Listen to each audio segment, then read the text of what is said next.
Fantastic. Good evening and welcome to See Yourself Running, the realities of running for LGBTQIA plus candidates. My name is Quentin Savoy, and I'm the political director at Run for Something. Thank you for being here today. A few reminders before we get started. If you would like to view live captions on your screen, please click the More menu in the lower right-hand corner and select Show Subtitle. We also have Amber and Shelley, two wonderful ASL interpreters with us tonight. Thank you very much for being here. For meeting norms, we ask folks to be present and respectful of each other.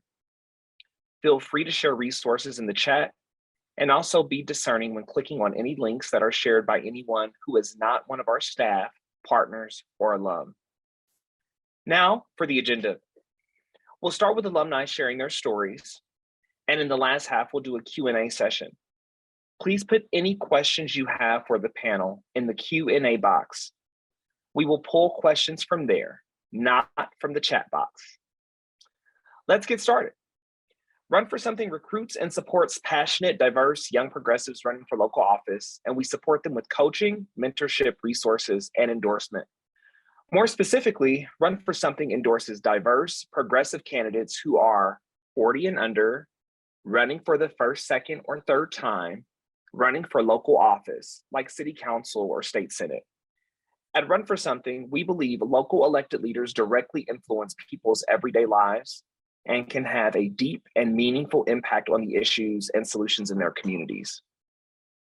So what does all of this have to do with the LGBTQIA plus community? Well, I'm sure you've been paying attention.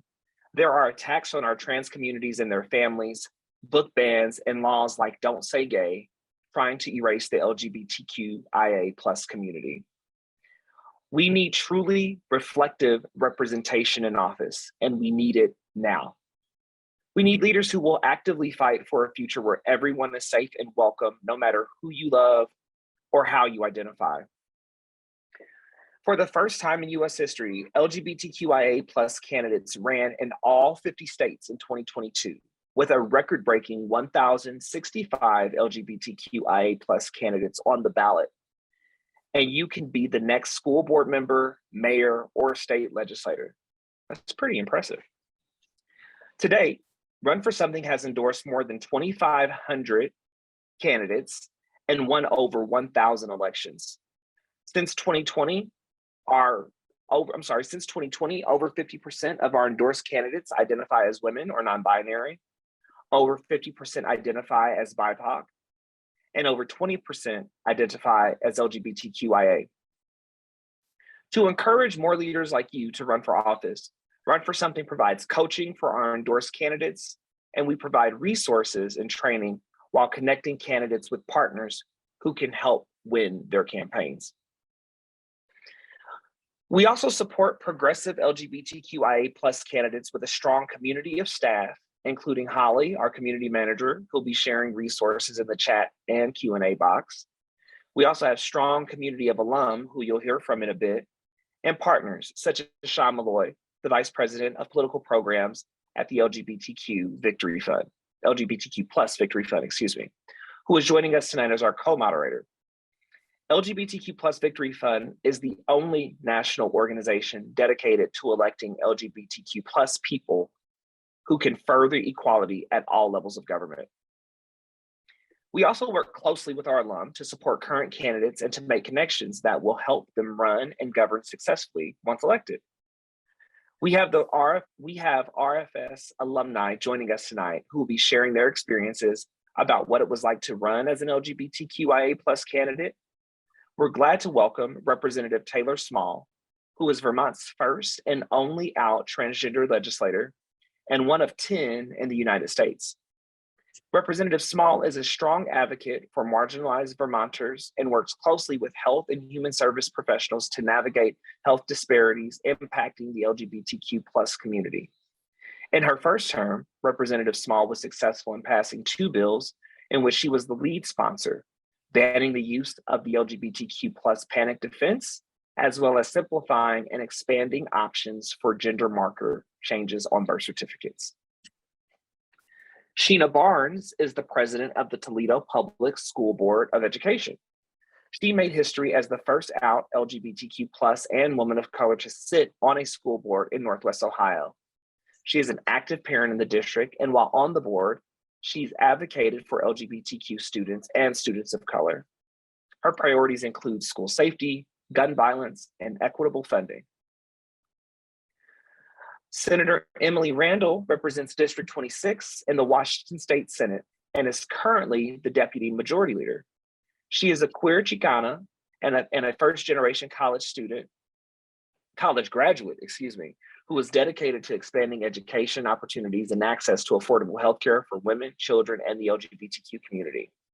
In her first session as legislator, she sponsored and passed the Reproductive Health Care for All bill, established an LGBTQ veteran coordinator position at the Department of Veteran Affairs, and built a pathway to universal health care. Got some heavy hitters tonight, folks. This is exciting. And finally, Pokorney is a community organizer who was elected to the Derry School Board in New Hampshire this past March.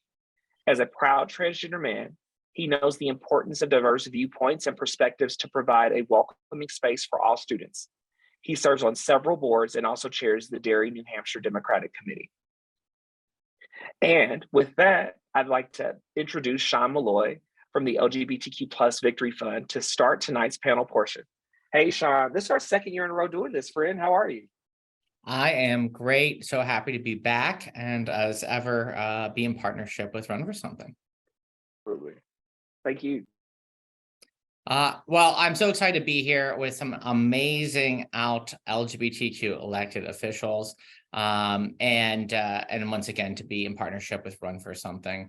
You know, we know that young people identify as LGBTQ more than any other generation, Gen Z 18 to 20%. And I think that that's one of the reasons why we see conservatives really trying to put a genie back in the bottle with a lot of the attacks going on. And that's what I want to talk about first, a bit. LGBTQ people face, unique challenges when they step forward to run for office. And so we want to start off by seeing, if you experienced that. And if so, how did you address it? And, would you have done anything differently? Did you learn from that experience? We'll start with Senator Randall. Thanks, Sean.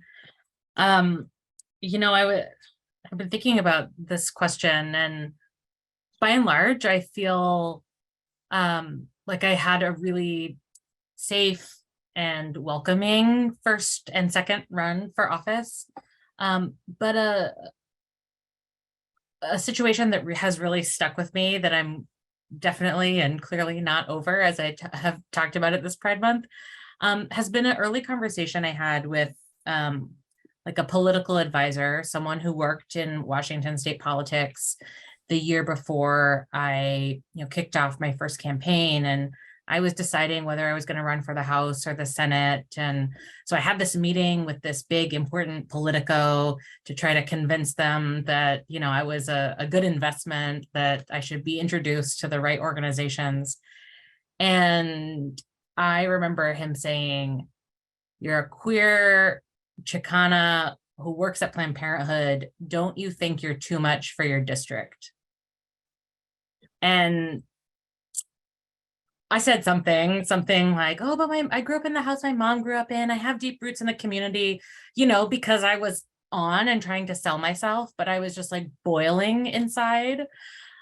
And, it made me decide to run, and it made me decide to win and to work harder and to ensure that more queer folks, young students especially, felt welcome and seen in our campaign, and that they felt encouraged to think about managing other campaigns and running themselves someday, because who is anyone to say we're too much?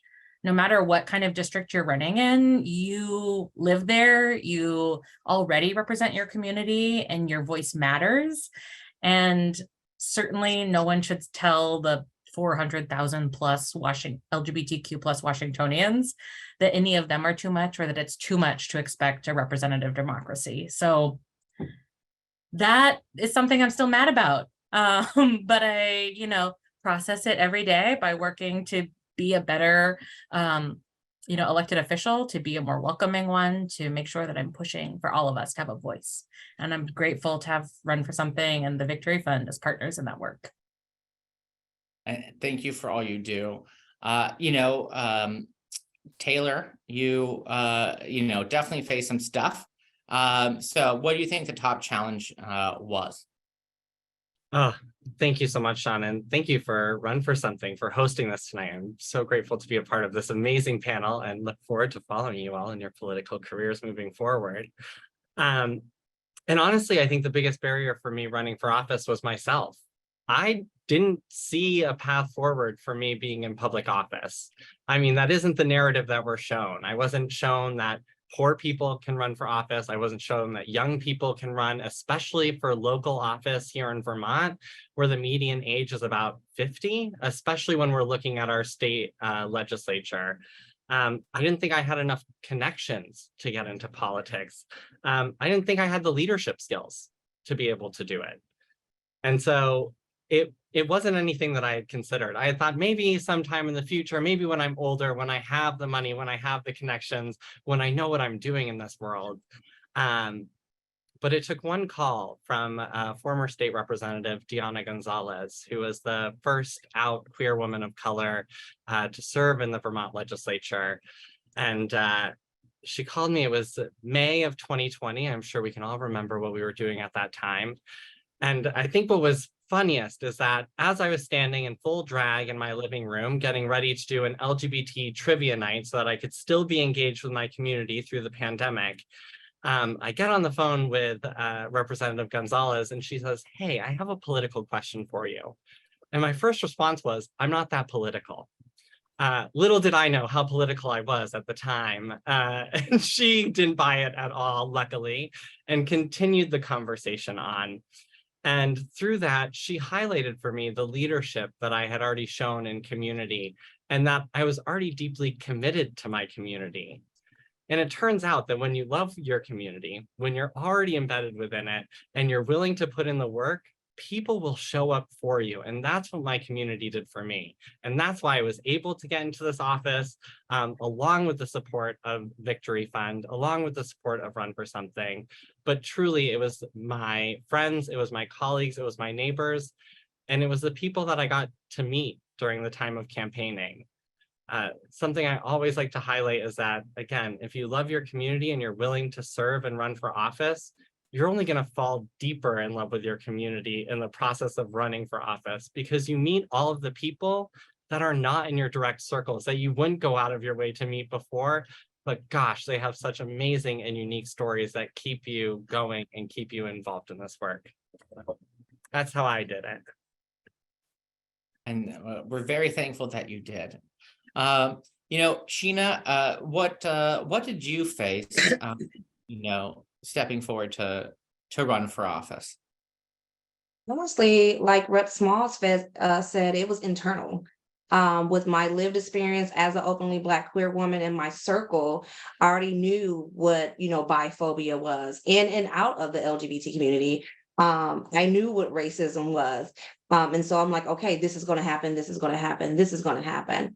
What I didn't prepare for, the challenge was questioning, am I too feminine enough? I got to wear heels. I got to make sure I keep my hair long. And I was going through the physical crisis of internalizing racism and homophobia on myself.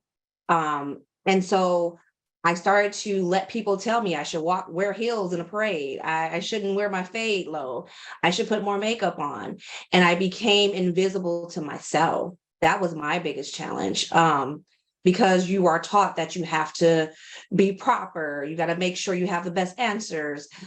Don't use slang, God forbid, don't drink a beer in front of people.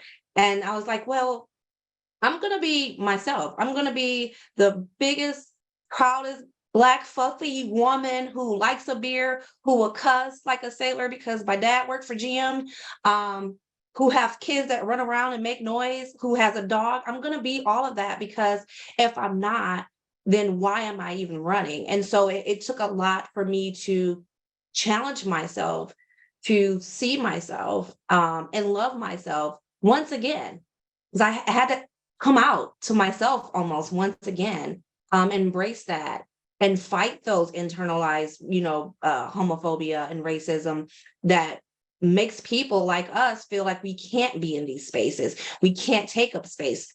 I think Senator Randall said, like, you're doing too much. That's always what we hear. You're too much. You're doing too much. And so I literally fought back and fell in love with myself again. That's how I overcame those challenges. Thank you for sharing that. And, if you can't love yourself, how the hell are you going to run for office? I think is, what I'll change that too. And Cairnie, tell us, you just ran this year and we've seen an unprecedented amount of attacks.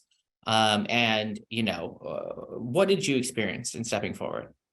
Yeah, my story is a little bit of mix of everyone's here, and I really appreciated hearing everyone's story because, it made me feel a little less alone in my battle, because where I am in Derry, New Hampshire, we have 10 state reps and every single one of them is a Republican and some of the worst in New Hampshire. So I was really looking at an uphill battle as a proud progressive trans man, outspoken about my beliefs and my view of the world. To run in a town like Derry was very much looked at of like, what are you thinking? But for me, I felt like this town deserves an opportunity to see that there's so much more out there than just the closed, refined community that sometimes in New Hampshire you get stuck into. I think everyone knows that New Hampshire is about 98% white, and the ability to bring a little bit of diversity, a little bit of a different perspective onto that board. Right now in our school board, we're redesigning our whole curriculum and really setting up the education system for the next 20 years in our town, and having someone that can say, hey, this isn't my story, or this is something that I struggled with as someone who's trans growing up through school, having that perspective, having that representation on the board to say, this is my world as well, I think is one that really awoke my town in a way that I wasn't expecting. I have people who email me and come up and say, thank you so much for running. I really love seeing someone who's in the LGBT community, who is trans, who can show that this isn't something that's so scary. This isn't something that's so taboo. This is just another person who wants to do good for our community. I similarly am in love with my community. I started as a community organizer and worked to elect Democratic candidates throughout my state. And that's how I fell in love with this idea of serving my community. And for me, it was very vulnerable, though. It was more vulnerable than I was expecting with coming in and running other people's campaigns, to then be the person on that ticket and to be so public about my identity when that's not necessarily something that I was out, and I'm proud of who I am, but it wasn't the first thing I told people. And in my campaign, it became the defining feature of who I was. And for me, that was a challenge of, there's so much more to me, and there's so much more that I want to do for my community than just my identity. And for me, I think that is really working, and we're getting somewhere in my town, and I love to see that. And a huge help from Run for Something for being able to provide that support through my campaign, though, because you need that support, and you need someone there to say, wow, this was a really hard conversation, or this was a really challenging situation, and I really love the support of Run for Something to be able to jump on a call and be like, how would you handle this? Run for Something was really amazing in that way. Thank you for sharing that. And we know that LGBTQ candidates in particular can come under attack for who we are. But we also, sadly, in these times, are also seeing increased attacks against women, people of color, all the people young people, all the people we know we need in government. We need more of in government. And I can't say this enough, stepping forward to Run for Something, Victory Fund, our institute, can help make sure that you get the skills necessary to preempt attacks, prepare, and build a plan to win. Because we need so many more people. Just 0.2% of all elected officials in the United States are out LGBTQ people. And like I said, 18 to 20% of Gen Z is LGBTQ plus. So we've got a long way to go. But we've talked about loving ourselves and how that's so important in running for office, and running your community, loving your community. But self-care is a very important aspect of not getting burnt out, of not making mistakes, of making sure that you're sticking to your plan.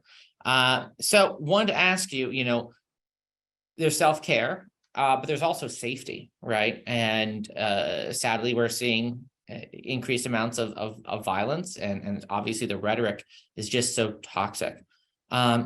So gonna go ahead and go back to Emily. Tell us a little bit about self-care and how you kept yourself safe. Oh, that's a good question. I feel like I got better at it the second campaign than the first. I was talking to another candidate earlier this week about how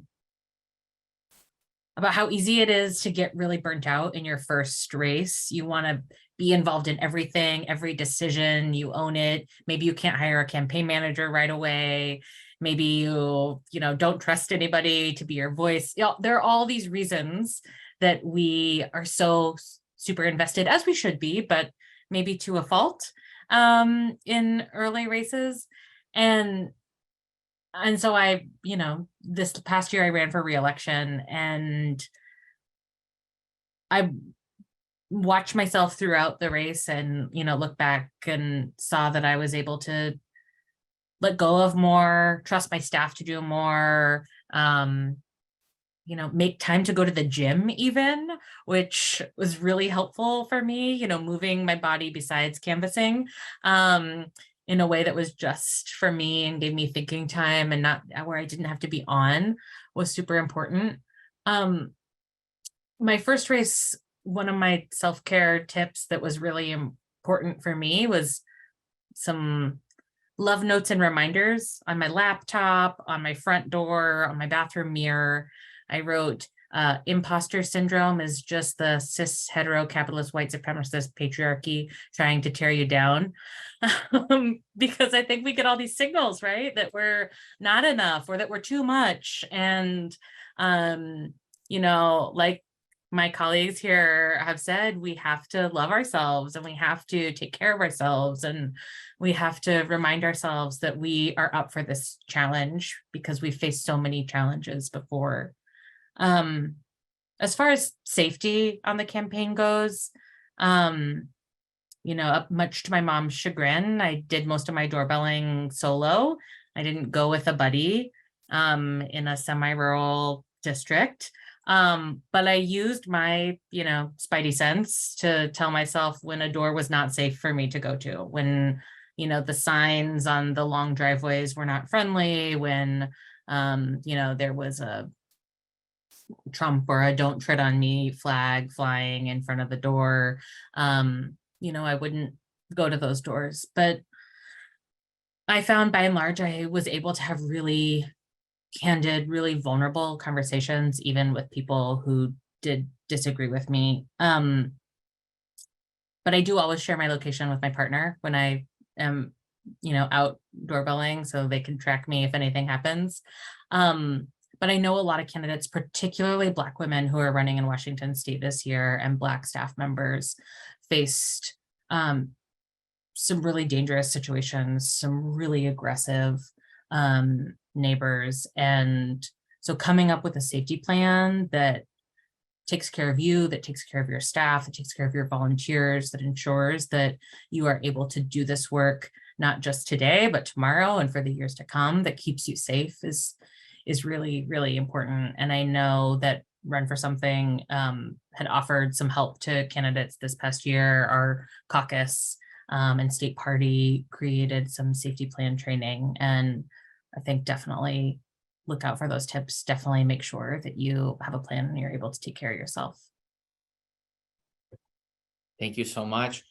Taylor, do you have any thoughts or hints on how to stay safe and sane? Oh, I got plenty of thoughts. I think back to my first campaign where safety meant a whole different thing. Again, reminder, it was 2020 when I ran that race.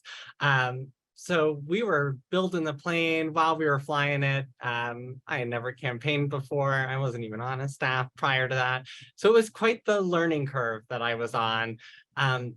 But it was one about finding creative ways to connect with community. And that's what was really exciting. And so it meant that we weren't going outdoor knocking per se, at least not early on in the pandemic, but it was getting notes out to folks. So not just doing a mailer, but walking my neighborhood. I feel very grateful that my district, and this just gives you a little hint into Vermont, y'all, is just 1.25 square mile. We're the most densely populated city in northern New England. All to say that's not like any other district here in Vermont. Every other one is like multiple towns or something like that. And so it was about getting connected with folks. And even though we weren't knocking on doors or talking directly with folks, it was always in pairs. And I think there is a lot of safety in being in a progressive state, but I don't want that to push folks away from the fact that we are still dealing with this hate right here in Vermont. I think when I think of safety now, I really look to our youth and the attacks that are coming in our schools, the attacks that are coming to our school boards, and these legal battles that are really putting us in this place of, are our schools paying out a whole lot of money, or are we risking going to the Supreme Court and impacting the entire nation? That is not something I thought that we would have to grapple with in little old Vermont, and yet that is exactly where we are.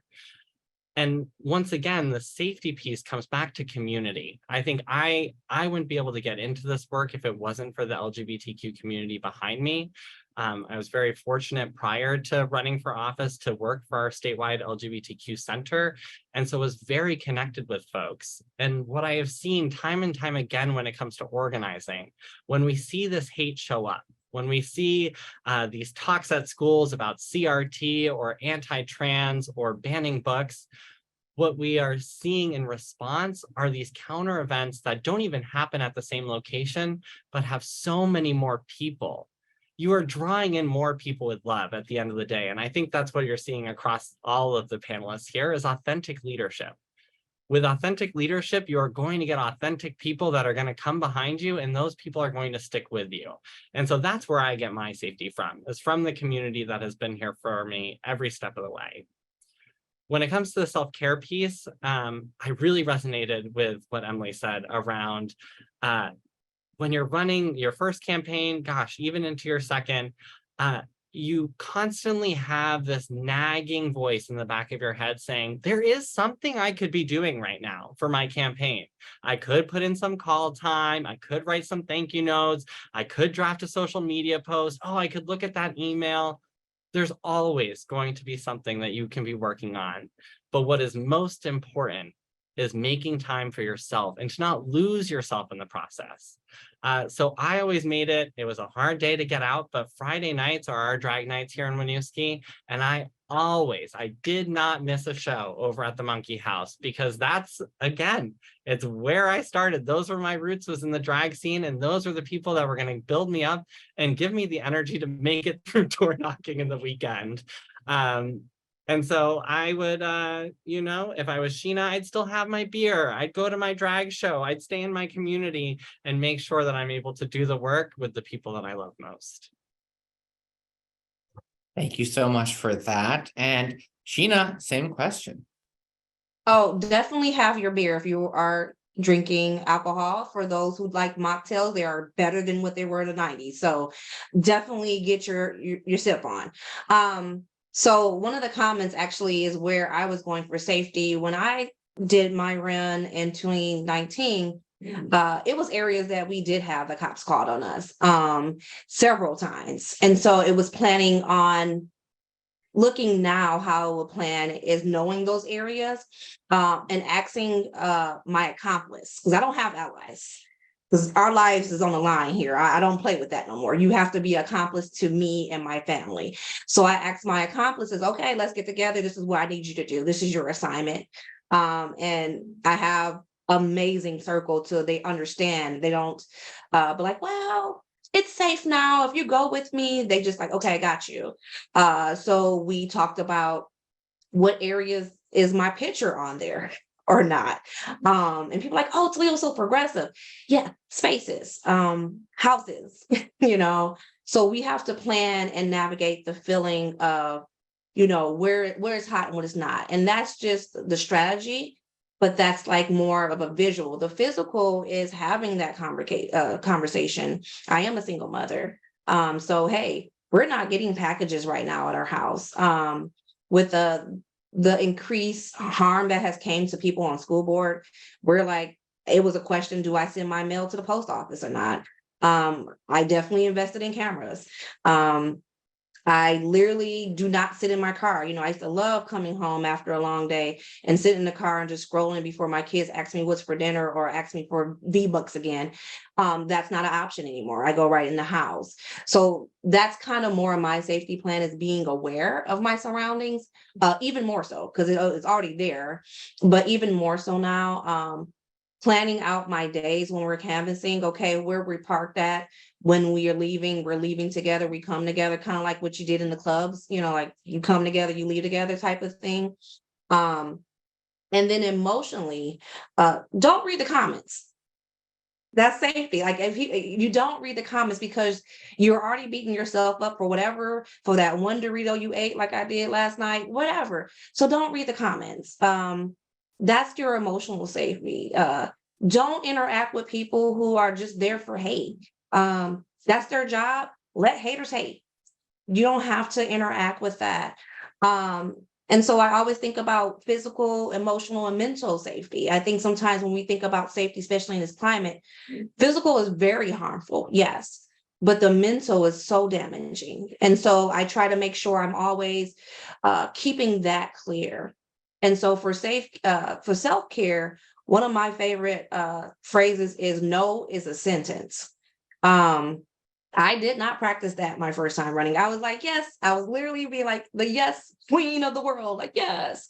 And I know now, okay, I don't have to go to this event. I don't have to speak to someone I know who doesn't like me. It's okay. It's okay if I don't get your donation or your vote, but I will work hard to get 10 more. And just literally, I don't know if y'all heard about the NAP ministries. Oh my goodness, if you haven't, dive into it. Because NAP and resting is revolutionary. So that's my advice for self-care, is literally unplug. It is okay. The world will still be a little bit of a dumpster fire when you wake up. So just unplug and just take some time to yourself. But that's Netflix, you know, and chill, taking a nap, taking a walk, or eating that bag of Doritos like I did at 2:00 in the morning. It is okay. Thank you so much. And Cairnie, you know, fresh off a run here, what did you do? Yeah, I have to admit, my self-care isn't the best. I tend to throw myself head into my projects and give all of myself to that project. And it's something that I'm learning. I have gotten into meditation, where I meditate every morning, every night. If there's a big meeting that I have to go in, I take a minute to just give myself a breath.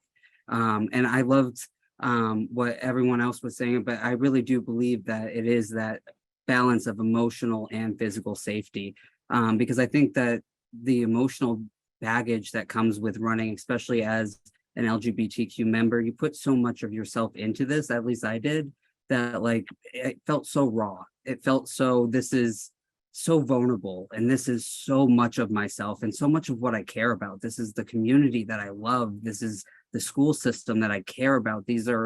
I was in it for, I like to think, the right reasons. So how much I cared about it really put such an emotional drain on me. And the next time around, I'm definitely going to be doing a few more hiking trips to the woods so I can get some peaceful mind weekend, and just knowing when you need to turn off, and knowing when. I'm a big fan of, there is a time and place when you can put all of yourself into something, that you can throw all of yourself into. And when you're running for an office, and it's such a hard campaign that, and many of us have sat through, it takes a level of dedication that is required. But knowing when I need a break, I need to take a step back, I need to go to the woods, I need to have a beer, And then embracing that community, embracing that was the biggest thing that could have helped me throughout my process of having those communities of I'm on the Young Dems board, I run my town committee, I'm on the New Leaders Council, having things outside that are still connected where you're building your network, you're building your connections, but you're also building your community and you're building those people who you're not looking at the messages or you're not looking at the comments, but that person that has your back is, and they're able to come in and kind of take that burden off of you. So I'm always a huge fan of really connecting outside of your politics as well in those organizations that can blend so nicely with your political career as well. And that's a big part of safety as well, is just having that community behind you. Thank you so much for answering those questions and sharing your experiences. I think we've got some more comment. Indeed, we do. Thank you, Sean and panelists, for getting us started by sharing your lived experiences and your stories. Before we open up the floor to questions, please make sure you drop any questions that you have in the Q&A box, and we are going to launch a poll. Holly, can you launch the poll for us, please? Perfect. You should have a poll that's populated on your screen. And the question is, after learning more about Run for Something, let us know your next steps. I'm going to pull up our questions in the Q&A box. And Sean, you and I can tag team them. If you're interested in learning more about your plans to run for office or brainstorming next steps, I would strongly encourage you to opt in to a phone call with a Run for Something volunteer. If you opt in to speak with a volunteer, you will receive an email from them in the next few weeks to find a time that works for both you and that volunteer to talk for about 30 minutes about your campaign plans. If you're running for office this year and you apply for endorsement, the volunteer call will serve as an endorsement interview. If you're still thinking about running, the volunteer will ask questions that will help you figure out what to do next. And as a reminder, please go ahead and drop any questions that you have in the Q&A box. And finally, if you want to learn more about Run for Something, our endorsement process, and top tips to get your campaign started, join us for a candidate intro call. We'll drop the sign up link in the chat, and you'll also get a follow-up email from us if you are interested in joining that particular call.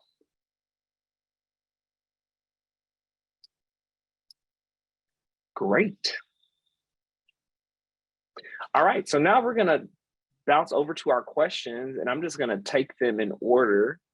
We'll direct the questions unless there's like this first one is specifically for Run for Something. So I'll try to answer it as best we can, but then the other questions will open up to the rest of the panelists. So the first question is from Jessica Hearns, and she outlines, I'm bi and I'm comfortable with my identification, but don't want to be out during your campaign. Will Run for Something still consider endorsing you if you're not labeling yourself?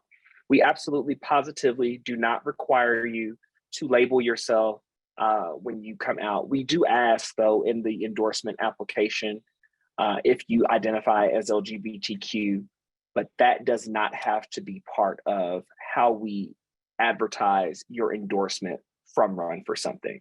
So rest assured, we will be mindful and sensitive to any information that you don't necessarily want to share. Sean, I'll turn it over to you. Yeah, we have a bunch of questions about, first steps in running for office. So, how would you advise someone who never thought that they would get involved in running? Taylor, you kind of touched on this. Do you have some further thoughts? Oh, I do.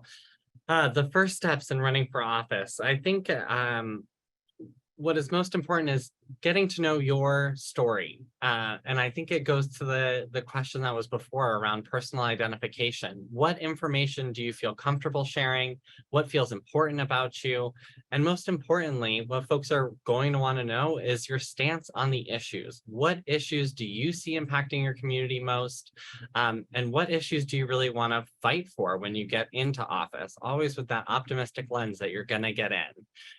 And so I think being able to get your story down first helps with every single step along the way, because you are going to need that to be able to get your stump speech together. You're going to need that for your website, for all of your writing and pamphlets.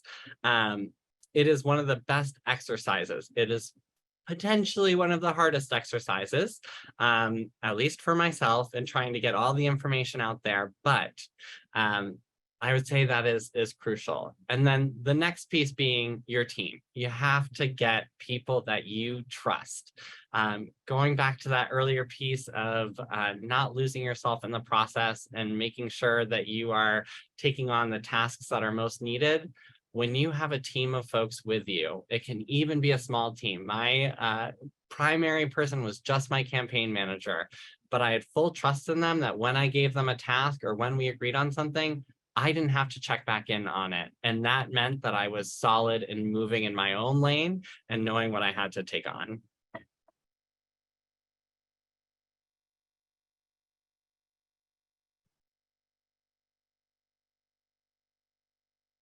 Quentin? I was gonna see if anyone else was waiting to chime in there. Cool, thank you. We can move on to the next question. I really like the point you made, Representative Small, about identifying the issue, because we always say run for something, run to make a difference. Don't necessarily run because you like how senator sounds in front of your name, right?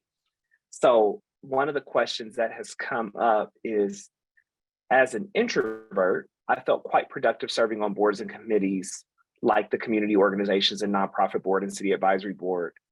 Those skills feel like they would be really valuable in transferring and transferable to serving on a city council effectively. But campaigning and being so publicly out there as a queer person and an introvert seems like a really different skill set. How did you work yourself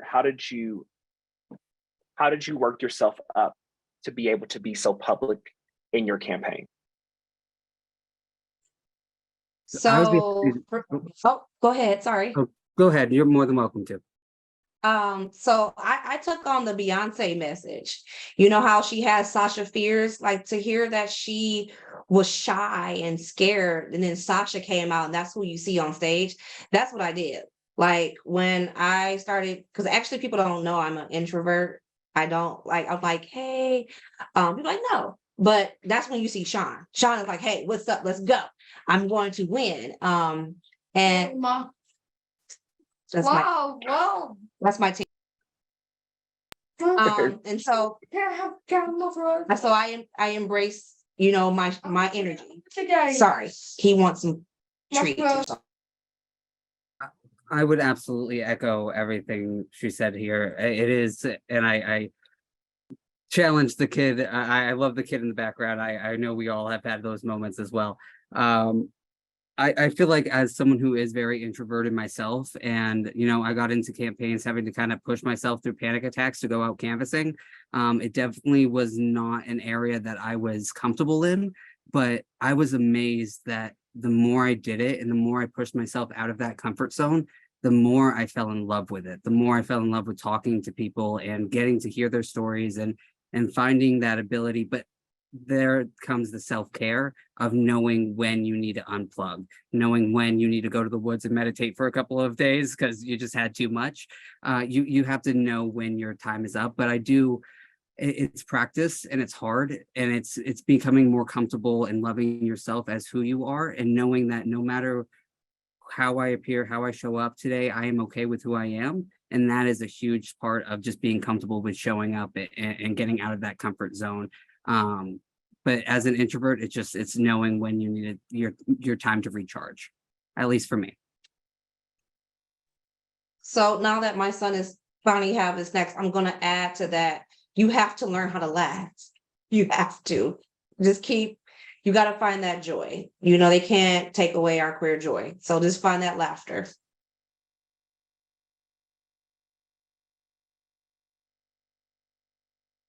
Absolutely love that. And I think that we've all experienced that, or hopefully experienced that, this Pride Month, and can continue to carry it through the rest of the year. But we have a question from Rachel. We're out LGBTQ candidates how do you make your campaign not about your identity? Or is it always going to be inherently about your identity? Would love to hear what advice or thoughts you have. So that was a challenge within my campaign. And what I found, I didn't want it to be about my identity. I knew that it was a part of who I was. It was a perspective that I would bring to the school board that I knew was needed, especially within our school board. And I tried to make that clear within my campaign of we need a different perspective. We need a younger voice. We need a more diverse voice. And I played into that a bit, but I tried to lean into the policies that we're closing a school, that we are creating a new curriculum, that the future of our kids in the 21st century education that we're going into, we need a younger voice on that board. Trans, straight, black, green, orange, it doesn't matter. And that really did resonate, of showing that I care about my community, I care about our schools, I care about our kids, our teachers, our facilities. And at the end of the day, that's what people want to hear, is that you care and that you'll work and that you're going to put your head down and do what's right for the kids, for your state, for your community. At the end of the day, your identity doesn't matter after that. Yeah, Cairnie said so much of what I feel too. And, I remember hearing another Run for Something alum, Danica Rome, talk about, running on the issues that mattered to her, regardless, of her gender. And that's how I felt when I was running. Run for Something says solve the problems and figure out what office to run for where those problems can be solved. And I wanted to work on healthcare. I wanted to work on education. I wanted to work on transportation and connecting our communities. And there are things about, those issues that are unique to being a queer person. We're more likely to, be forced in our community, or our state anyway, into communities that are lower cost of living, where there's less public transit, where, it's harder for, queer folks to afford, housing, because we are more likely to be underpaid or lower wage jobs, or be, not a dual income household. Lots of statistics that make these challenges more difficult for us. Healthcare access, another big issue, especially for women and queer folks, that healthcare access is harder to get. And there are a lot of LGBTQ related healthcare fixes that I wanted to put forward. And so when there was an intersect, when my identity was part of the story, when my experience working for Planned Parenthood or for the San Francisco AIDS Foundation was part of the story, I would tell that story. When it was about being someone who grew up in a rural community, I would talk about being someone who grew up in a rural community. I didn't necessarily use my identity as the lens for every problem. But when I was in a room with a bunch of queer high school students, and when I got to talk to like QSAs and GSAs, like it mattered a lot. So think about how you tell your story to the audience that you're talking to, and what's compelling to them, and how you can solve problems together.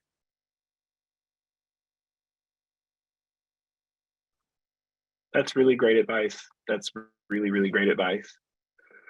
There's a lot of questions that have come up in our Q&A box about campaign staff and trustworthiness. And I think that as LGBTQ people, well, I'll speak for myself. I know I got some trust issues because, of the steps it takes to be comfortable being in your most authentic self. If you can be that most authentic self with all the people in your space, right? So then it becomes another layer of trustworthiness when you're dealing with the business of a campaign. Because this is another Run for Something saying, compliance jail is real jail.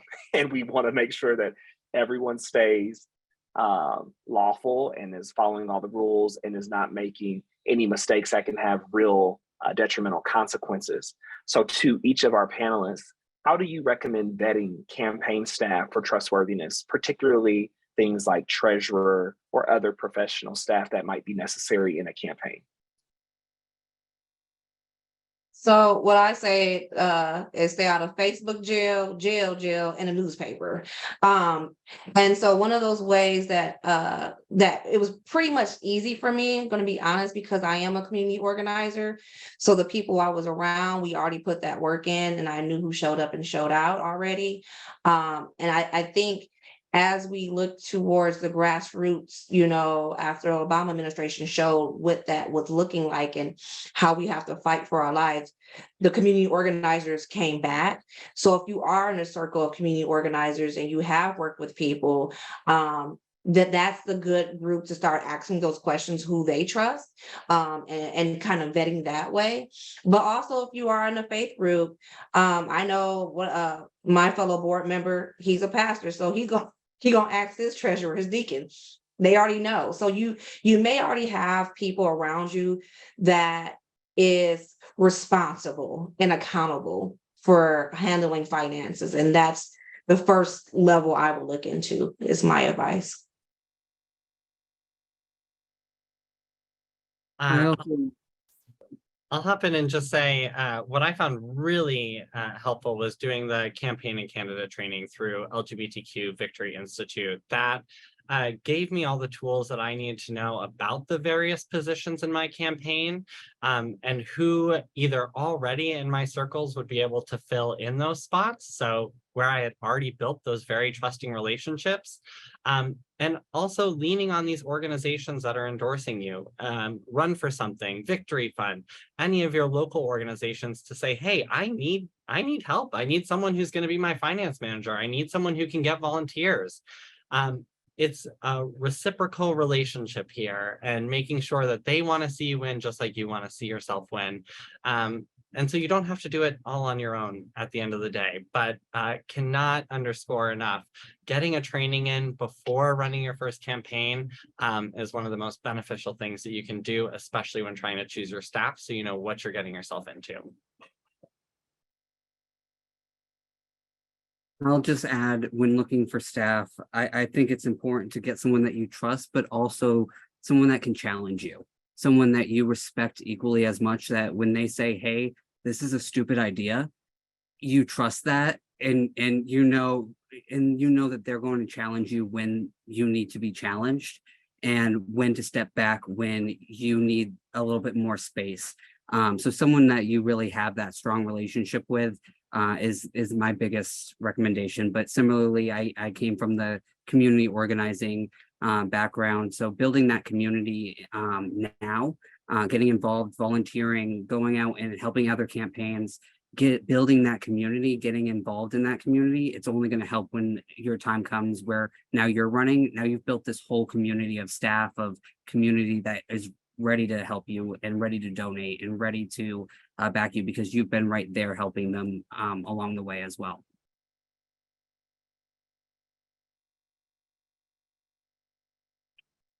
There's a couple of questions in here about, I think, Emily, maybe, I don't remember if Washington is a full-time legislature, but every one of you has a part-time, elected position. But we all know, well, maybe we don't all know, but I know the panelists know that even though it's a part-time job, it really is a full-time job. But how do you find balance, to sustain yourself day to day? And then also, if you have insight on having that conversation with your employer, in the lead up to making the plans to run. Yeah, well, Washington is a part-time legislature, 60 days one year, 180 days the other. And I think compared to some other part-time legislatures, we get paid a little bit more. I think our salary commission has us at like $56,000 a year right now. And I feel really, really, really lucky, both because I'm in that position and also because the district where I live is one where I can live on that. I have a partner who also is employed right now, but hasn't been the whole time I've been in office. And, it's tight sometimes, but we've been able to make it work. I am currently looking for a job right now, which is another kind of challenge, job hunting as an elected official, between ethics concerns and, perception and, schedule. There are a lot of challenges. I was working at Planned Parenthood when I first ran, and I talked to, my colleagues and my boss about running, and they were very supportive. I worked for the Federation and the Action Fund and raise money for the Super PAC. So they were all about electing pro-choice candidates. But it was like weeks into my campaign where I realized I couldn't do both. My race was the hottest, most expensive race in the state, in Washington State in 2018. And I won by 102 votes and wouldn't have won if I had to work outside of the campaign. And I was able to do that, which is, really, really a blessing and a privilege. I see, Taylor and Sheena's comments of what they make. So, I know that Washington is different, and but I've also lost colleagues over the past few years who live in higher cost of living areas, who are not able to balance outside work or family and the legislature. And I think that's a reality that keeps a lot of people from even considering running in the first place. I will just add on that. I think one thing that is really beneficial is having laws in place that are protecting legislators, especially when folks are running for office.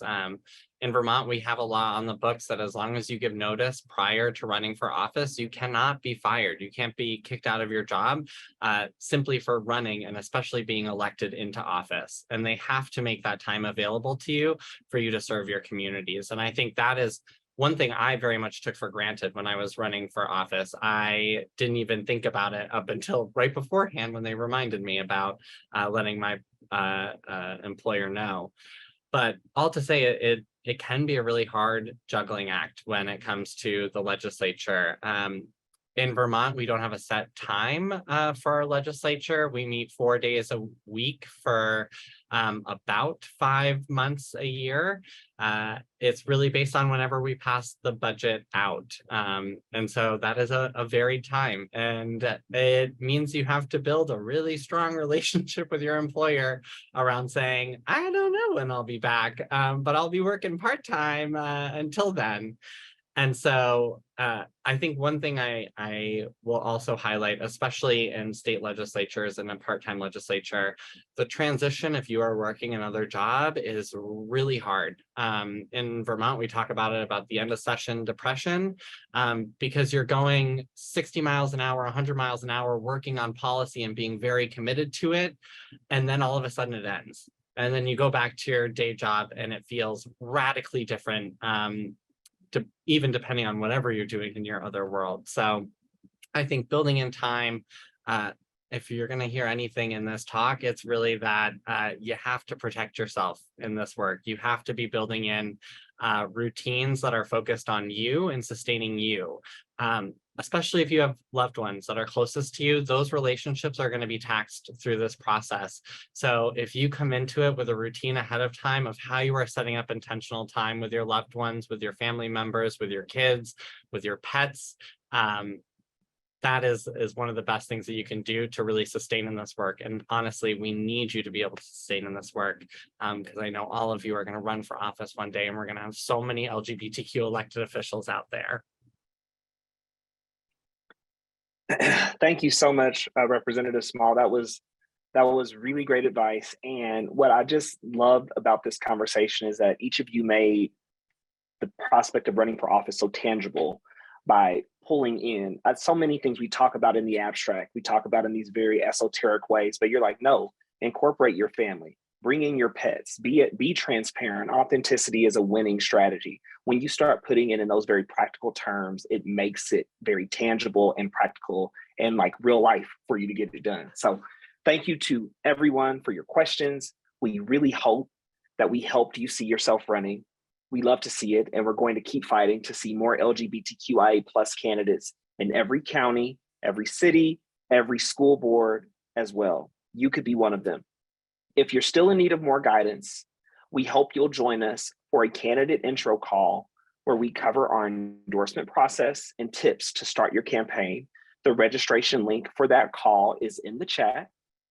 And before we go, I want to say a special thank you to our RFS alumni. Thank you so much for being the best part of Run for Something. I want to also thank Sean from the LGBTQIA Victory Fund and our fantastic ASL interpreters, and all of you for sharing your experiences and wisdom with us tonight. If you have any feedback for our team, please share it with us, and we'll put a feedback form link in the chat as well. Lastly, but not least, everyone on this call will be getting an email from us with resources from Run for Something to get you started and motivated. Thank you so much, folks, for attending See Yourself Running tonight. Happy Pride, and we'll talk to you real soon. Have a beautiful night.